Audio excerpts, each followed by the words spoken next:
નમસ્કાર, જોહાર. વાત કરીશું આપણે વાંસદા તાલુકામાં આવેલા સિંગાર ગામની. સિંગાર ગામમાં જોઈએ તો વાંસદા તાલુકામાં ખૂબ જ વરસાદ આવ્યો.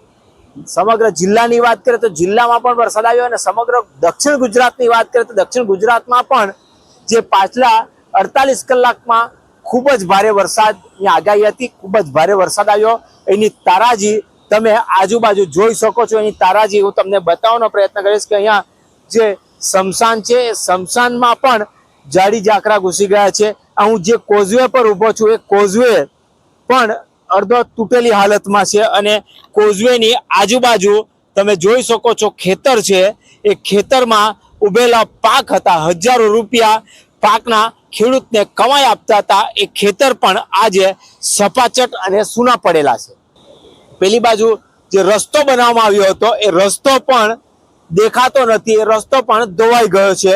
આ છે કુદરતનો પ્રકોપ અને માણસની જે વસ્તી છે એ વસ્તીમાં કુદરતનો જે પ્રકોપ છે એ કેટલો ભયંકર હોય છે એ તમે અને આપણે બધાએ જોયો છે 48 કલાક પહેલા. કારણ કે અહીંયા જે જગ્યાએ હું ઊભો છું ત્યાંથી 10 ફૂટથી પણ વધારે પાણી પસાર થતું હતું. આપણી સાથે ખેડૂતો છે, ગામના લોકો છે, એમણે આ કોઝવેના લીધે કે અહીંયા જે પાણી આવ્યું છે એના લીધે ખૂબ જ નુકસાન થયું છે. એમની સાથે વાત કરીશું. તમારું નામ? પંકજભાઈ. પંકજભાઈ, તમે ખેડૂત છો? હા, ખેડૂત છું. તો તમે જે અહીંયા પાકમાં શું નુકસાન થયું તમને? મારે આ ગિલોડા રોપેલા 1000 થાણાનો માંડવો છે. હા, માંડવો હતો. એ પૂરો. ગિલોડા વેચાતા હતા? હા, 10 મણ 15 મણ એવા નીકળતા હોય છે. 15 મણ વેચ્યા. અને માંડવો આખો સાફ થઈ ગયો? આખો સાફ થઈ ગયો. હા, સામે જ. આ કોચવેરમાં બારી નથી. ડેમ બનાવેલો પણ બારી નથી. હા, બીજી બારી રાખેલી તો 2.5 ફૂટની બારી રાખેલી. એમાં દૂર દૂરથી પેલા કાંટા આવે, જાડી ઝાખર આવે એટલે આ કોઝવેની બારીમાં ભેરવાઈ જાય. ભેરવાઈ જાય એટલે આખું પેક થઈ જાય. એની ઉપરથી પછી પાણી વહે. હા, એટલે આખું ખેતીમાં બધે નુકસાન થાય, ઘરોમાં ઘૂસી જાય. એટલે ઘરનું બધું દર વર્ષે એક પોઝિશન. દર વર્ષે. તમે નામ શું કીધું? પંકજભાઈ ભાણાભાઈ પટેલ. પંકજભાઈની રજૂઆત એ છે, પંકજભાઈએ વાત એ કરી કે હું બતાવવાનો પ્રયત્ન કરીશ કે જે અહીંયા બારી જે દેખાય છે તમને, આ બાજુ જે બારી દેખાય છે એ બારીની રજૂઆત એમની એવી છે કે બારી 2.5 ફૂટ જેવી નાની છે, કોઝવેની બારી નાની છે, જેથી કરીને અહીંયા જે પાણી આવે છે, પાણી સાથે જાડી ઝાંખરા આવે છે, જાડી ઝાંખરા બારીમાં ઘૂસી જાય અને બારી બંધ થઈ જાય છે અને કોઝવેનું પાણી ઓવરફ્લો થઈ જાય છે, આજુબાજુના ઘરોમાં ઘૂસી જાય છે, આજુબાજુના ખેતરોમાં ઘૂસી જાય છે. આ એક વખતની વાત નથી, આ દર ચોમાસાની વાત છે. આપણે બીજા, તમારું નામ? દયાભાઈ રૂમાભાઈ, ભવાની ફળિયા. ખેડૂત જ છો તમે? ખેડૂત છું. તમારું શું નુકસાન થયું? મારું નુકસાન આ મંદિરમાં બી નથી આવતું, આરતી નથી કરાતી, જમીનમાં સંપૂર્ણ ટીંડોળાનો માંડવો હતો મારો. તમારી જમીન કઈ બાજુ હતી? આ જમીન સામે જ છે મારી. આ સ્મશાન અને મંદિરની એક્ઝેક્ટ પાછળ છે. પાછળ એ બધી જમીન બધી તમારી જ છે. તો શું પરવાર કરેલા? એમાં ટીંડોળા કરેલા ટીંડોળા 1000 ખાણા હતા, 1000 રોપા. એ સંપૂર્ણ નાશ થઈ ગયો. અને આશરે કેટલું નુકસાન તમને? મારે દર બીજે દિવસે મારે 1500 થી 1600 રૂપિયાનું બિલ આવતું હતું. એટલે મહિનામાં 25-30 હજાર રૂપિયાનો ઇન્કમ. 25-30 હજાર રૂપિયા આવતા હતા. હવે આ 25-30 હજાર રૂપિયાની તમને દર મહિના પ્રમાણે ક્યાં 8 મહિના તમારા 8 મહિના ચાલતે. એ પણ નુકસાની થયું. અને આ કોઝવે જ્યારથી બન્યું ત્યારે અમે હેરાન પરેશાન થતા છે. કોઝવે કેમ? કોઝવે થી તમને શું નુકસાની? કોઝવે થી અહીંયા બધું ઝાડો, કાંટો, કચરો બધું આવીને બ્લોક થઈ જાય. એના પર 5 ફૂટ જેવો દળ થઈ જાય અને એ પાણી બધું અમારા ઘરે પસાર થાય. અને એમાં એક તો જૂજ ડેમ આવેલો છે આ નદી પર. અને વારંવાર તંત્રને પણ જાણ કર્યું છતાં પણ એમાં કઈ ઇન્કવાયરી કરી નથી. સુધારો કરતા નથી, બારી મોટી નથી કરતા કે વધારે બારી નથી બનાવતા કે કોઈ પ્રયત્ન વધારે મુકતા જ નથી. આખી નદીમાં જૂજ ડેમ નું પાણી આવે છે અને 6 બારી છે ખાલી. હવે તંત્રને અમારે એવું જાણવાનું છે કે અહીંયા વધારે ગેટ કરો, કાં તો પછી અહીંયા પુલ લાવો, કાં તો પછી રિપેર ના કરો. કારણ કે દર વર્ષે અમારી હાલત એને ખેતીમાં કઈ પણ બચતું નથી.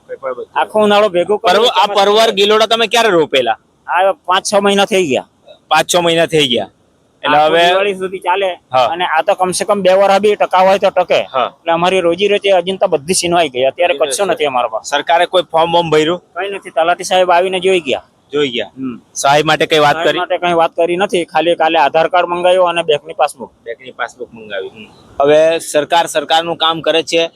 આયોજન કરીને જે મુઆવજો આપવાનો છે એ કરશે, પણ ગામના લોકોની ફરિયાદ છે કે જ્યારથી આ કોઝવે બન્યો છે, કોઝવેની બારી જે નાની રાખવામાં આવી છે, નાની બારી છે એ એમની તકલીફ છે કે જેના લીધે જાડી ઝાંખરા બારીમાં ઘૂસી જાય છે, જાડી ઝાંખરાથી પેક થઈ જાય છે અને પાણી ઓવરફ્લો થાય છે, આજુબાજુના ઘરોમાં ઘૂસી જાય છે, આજુબાજુના ખેતીવાડીમાં ઘૂસી જાય છે. આપણી સાથે બીજા એક રાજકીય સાહેબ, તમે શું કહેશો? મારું ગામ ચિનગઢ છે. ચિનગઢમાં કાવેરી નદી ચિનગઢ ગામમાં થઈને જાય છે અને આ ગામમાં આ ભવાની ફળિયામાં એક ચેકડેમ બનાવેલો છે ને એ ચેકડેમ બારી ઓછી છે, ઓછી હોવાના કારણે પાણી પુષ્કળ આવતું છે, એટલે એ દરવાજા પાંચ છ બારી બંધ થઈ જાય એટલે આખા ગામમાં ફરતેનો 1-2 કિલોમીટર પાણી દૂર જાય, બીજા ફરી વળે પાણી ફરી વળે અને લગભગ નહીં તો 25 થી 30 ઘરમાં પાણી અંદર, લગભગ એક માટીપુર જેટલું 5 થી 6 ફૂટ પાણી ભરાયું અને લોકોનું દર વર્ષે નુકસાન થાય છે આ ડેમના લીધે. શું કહેશો સરકારને, શું કહેશો તમે? આ મિડ ડેમના માધ્યમથી મારે સરકારને એમ કહેવું છે કે ભાઈ આ જગ્યા પર કાવેરી નદી પર પાણી પુષ્કળ આવતું છે એટલે મોટો પુલ બનાવે અને જે પુલ બનાવે તો આ પાણી એનો નિકાસ થઈ જાય તો ગામમાં પાણીનું નુકસાન નહીં થાય અને ખેતીવાડીમાં નુકસાન નહીં થાય. એટલે મારે આ મીડિયાના માધ્યમથી સરકારને એટલું કહેવું છે કે અહીંયા પુલ બને એટલે દર વર્ષે કાં તો બારી વધારે કાં તો કઈ બી કરે કે જેથી કરીને તમને નુકસાન થતું બચી જાય, બચી જાય એવી મારી અપેક્ષા છે. અને હું આ વિસ્તારના ધારાસભ્યને હું આ વિધાનસભામાં એ રજૂઆત કરે અને આ પુલ બને એ માટે હું ધારાસભ્યને હું વિનંતી કરવાનો છું. ચોક્કસ. ગામના બધા સાથે આપણે વાત કરી અને લોકોએ કહ્યું છે કે કોઝવે લોકોની અવર જવર માટે બને છે, સારી છે વાત, પણ જે કોઝવેના લીધે એમના ખેડૂત છે એમને તકલીફ છે. 1-2 ખેડૂતની વાત હોય તો ચાલે, અહીંયા તો ઘણા બધા ખેડૂત છે. નદીના બંને બાજુ જે ખેડૂતો આવેલા છે, ખેડૂતોને દર વર્ષે આ નુકસાની સહન કરવાનો વારો આવે છે, ત્યારે ખેડૂત પાયમાલ થઈ જાય છે અને એમણે આવી આર્થિક કટોકટી હોય ત્યારે પણ જો ચોમાસા સમયે જો ખેડૂતનો પાક જ ન બચે તો ખેડૂતની હાલત ગંભીર થઈ જાય છે. ત્યારે એમની રજૂઆત છે, કારણ કે આ નદી જે છે એ વાંસદાનો જુજ ડેમ જે કહેવામાં આવે છે, જુજ ડેમને થકી આ નદી આવે છે અને આમાં પુષ્કળ પાણી આવતું હોય છે, જેથી કરીને તંત્ર આના ઉપર ધ્યાન આપે તો આગલા સમયમાં ખેડૂતોના પાક બચી રહે, એવી જે દેશી ન્યૂઝની પણ અપીલ છે.